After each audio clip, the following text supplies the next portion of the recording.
Perché se c'è una forza politica, a proposito di responsabilità, che a ottobre, a novembre e a dicembre chiedeva a Zaia di fare ciò che il governo non stava facendo, cioè di inasprire le restrizioni, proprio perché ci preoccupavamo vedendo quella curva dei positivi, dei contagi e dunque dei morti che saliva in verticale, è stato proprio il Partito Democratico. È semmai stato Zaia che nel momento in cui il Veneto, i primi di ottobre, risultava già essere la prima regione in Italia per numero di contagi, che ci spiegava che il problema non esisteva, perché in realtà quel dato era spiegabile semplicemente col fatto che noi facevamo più tamponi.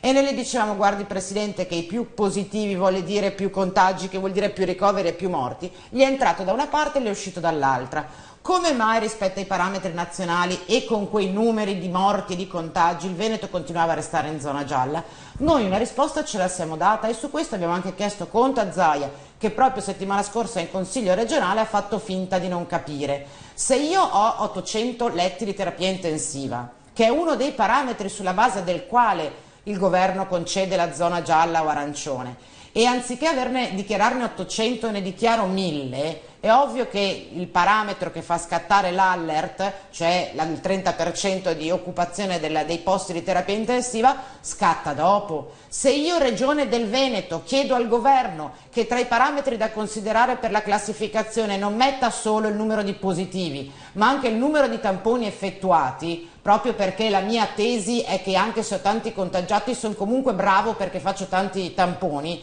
e questo mi permette di non entrare in zona arancione malgrado quei contagi e quei morti, io credo che sia una responsabilità politica del governatore del Veneto, che in ogni caso, proprio perché il decreto gliel'avrebbe consentito, avrebbe potuto inasprire in autonomia le restrizioni, e non lo ha fatto. E sa perché? Chiudo, secondo me. Da un lato perché Zaia ha l'ossessione di